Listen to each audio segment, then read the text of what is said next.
చెప్పండి అన్న, మీ సమస్య ఏంది? ఎందుకు వచ్చారు ఇక్కడ మీరు? ఏంటి మరి ఏమన్నారు? లోపల మీరు అర్జీ అర్పించుకుంటే అక్కడ ఎవరు ఏం రెస్పాన్స్? నమస్తే అండి, నా పేరు సాయికరణ్. నేను భద్రాద్రి కొత్తగూడెం జిల్లా నుంచి వచ్చాను. తెలంగాణ రాష్ట్ర గిరిజన సహకార సంస్థలో కారుణ్య నియామకాలు అమలు అవ్వట్లేదని మేము ప్రజాభవన్లో దరఖాస్తు చేసుకోవడానికి వచ్చాము. ఆల్రెడీ గతంలో ప్రజాభవన్లో చాలాసార్లు దరఖాస్తు చేసుకున్నాము. తెలంగాణ రాష్ట్ర వ్యాప్తంగా గిరిజన సహకార సంస్థలో 60 మంది గిరిజనులు రోడ్డున పడ్డారు. ఎవరైతే విధి నిర్వహణ మరణించారో వారి కుటుంబాలు కన్నీటి బాధగా ఉన్నాయి. అధికారుల చుట్టూ చెప్పులు అరిగేలా తిరుగుతున్న ఏ అధికారులు మాత్రం స్పందించడం లేదు. తెలంగాణ రాష్ట్రంలో 100 మంది గిరిజన సహకార సంస్థలు చనిపోయి ఉంటే తెలంగాణ ప్రభుత్వంలో కేవలం 30 మందికి మాత్రమే ఉద్యోగ అవకాశాలు కల్పించారు. 70 మందికి నామినల్ ఎక్స్‌గ్రేషియా ప్రకటించారు. ఆ రోజే మాకు ఎక్స్‌గ్రేషియా వద్దు, ఉద్యోగమే కావాలంటూ ఆ రోజే ఎక్స్‌గ్రేషియాను తిరస్కరించాము. అప్పుడు ప్రతిపక్షంలో ఉన్న సీతక్క గారికి మాకు తెలంగాణ రాష్ట్ర గిరిజన సహకార సంస్థల ఉద్యోగ అవకాశాలు కల్పించడం లేదని ఆ రోజే మేము ప్రస్తుతం మంత్రి ఉన్న సీతక్క గారికి వివరించాము. కాంగ్రెస్ ప్రభుత్వం రాగానే మొట్టమొదటిగా తెలంగాణ రాష్ట్ర గిరిజన సహకార సంస్థలో ఎవరైతే మరణించిన 60 కుటుంబాలు ఉన్నాయో వారందరికీ మేము కారుణ్య నియామకాలు అమలయ్యేలా చర్యలు తీసుకుంటామని ఆ రోజే మాకు హామీ ఇచ్చారు. కానీ మంత్రి సీతక్క గారు గెలిచిన దగ్గర నుండి మేము సుమారు 50 సార్లు వచ్చి కలిసాము. దరఖాస్తు ఇచ్చినా సరే ఇప్పటివరకు ఎటువంటి స్పందన లేదు. మంత్రి సీతక్క గారు ఇచ్చినటువంటి కాగితాలు కూడా గిరిజన సహకార సంస్థ యాజమాన్యం మాకేమీ సంబంధం లేదంటూ పక్కన పెట్టేస్తుంది. ఎవరైతే విధి నిర్వహణ మరణించారో వారి కాగితాలు కూడా గిరిజన సహకార సంస్థ యాజమాన్యం పక్కన పెట్టేసింది. ఇంతవరకు ప్రభుత్వం దృష్టికి 60 మంది ఎవరైతే మరణించారో వారి ఎక్స్‌గ్రేషియా రిజెక్ట్ చేశారు. వీరిని ఏం చేయాలని ప్రభుత్వం దృష్టికి ఇంతవరకు తీసుకురాలేదు. అంటే టోటల్గా రాష్ట్ర వ్యాప్తంగా ఎంతమంది ఉన్నారు మీరు? సుమారు తెలంగాణ రాష్ట్ర వ్యాప్తంగా 60 మంది విధి నిర్వహణ మరణించిన వారు ఉన్నారు. దానిలో 60 మంది కూడా ఎక్స్‌గ్రేషియాను రిజెక్ట్ చేశారు. ఈ 60 మందిలో కూడా ఎస్టీ కోయ సామాజిక వర్గానికి చెందిన వారు 45 మంది ఉన్నారు. దానిలో ప్రత్యేకత ములుగు నియోజకవర్గానికి చెందిన వారు ఉన్నారు. కాబట్టి ములుగు నియోజకవర్గం వారే మంత్రి సీతక్క గారి దగ్గరికి చాలాసార్లు వచ్చి దరఖాస్తు చేసుకున్నాము.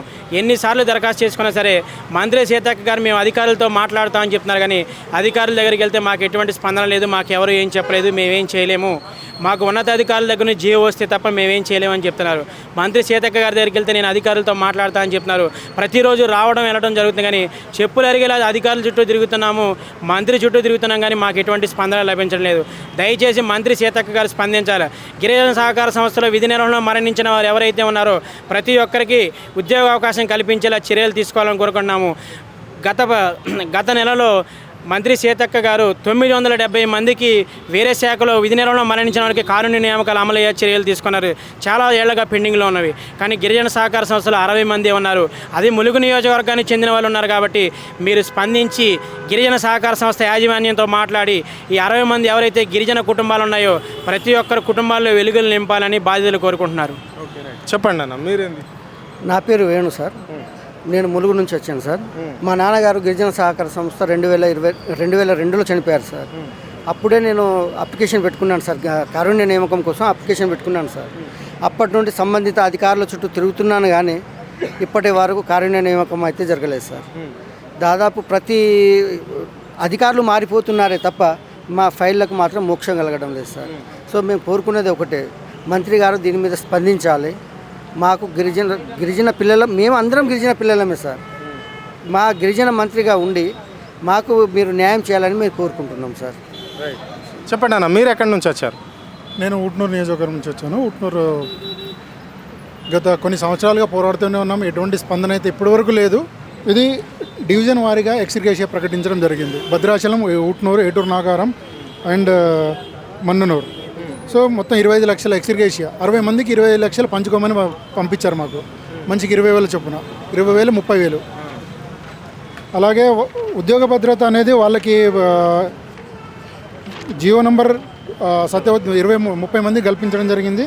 రిమైనింగ్ ఏదైతే 60 మంది ఉన్నామో ఈ లిస్టులో ఉన్నవారు రిమైనింగ్ 60 మంది. అలాగే సీతక్క గారికి మా యొక్క పిన్ టు పిన్ అంటే సమస్య ఏంటిది, వీళ్ళు ఏంటిది అనేది అసలు స్టార్టింగ్ నుంచి ఇప్పటి వరకు తెలుసు. అంటే అలా నోటెడ్ అయిపోయింది. మేము ఆమె దగ్గరికి పోయి ఎన్నిసార్లు వస్తారని ఇప్పటికీ తిట్టడం కూడా జరిగింది. మీరు ఎన్నిసార్లు వస్తారు నా దగ్గరికి అని. అంత ఎందుకు మంత్రి గారు ఎందుకు మీ మీద కోపం కావాల్సి వస్తుంది? మరి ఎన్నిసార్లు వస్తున్నారు అంటే కేసు పరిష్కారం అయ్యే వరకు వస్తాం కదా మా సమస్య అని చెప్పేసి మీరు చెప్పలేరా?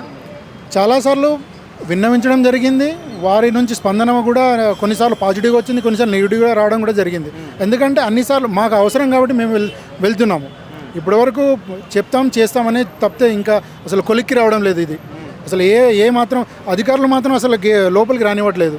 ఎన్నిసార్లు వస్తారు మా దగ్గరికి? ప్రజాప్రభుత్వం ఇది, ప్రజాపాలనలో ఎలాంటి ఇబ్బందులు ఉన్నాయి, కారణ నియామకాల విషయమే కావచ్చు, లేకుంటే కొన్ని ప్రజా సమస్యలు కూడా వెంటనే పరిష్కారం అవుతున్నాయి, ప్రజావానికి వస్తాయని చెప్పేసి కూడా ఇక్కడ వాళ్ళు చెప్తున్నారు. మరి ఇక్కడ కాంగ్రెస్ అధికార పార్టీ వాళ్ళు మొత్తం ఇదే మాట మాట్లాడుతున్నారు బయట. దీన్ని ఎట్లా అంటారు మరి?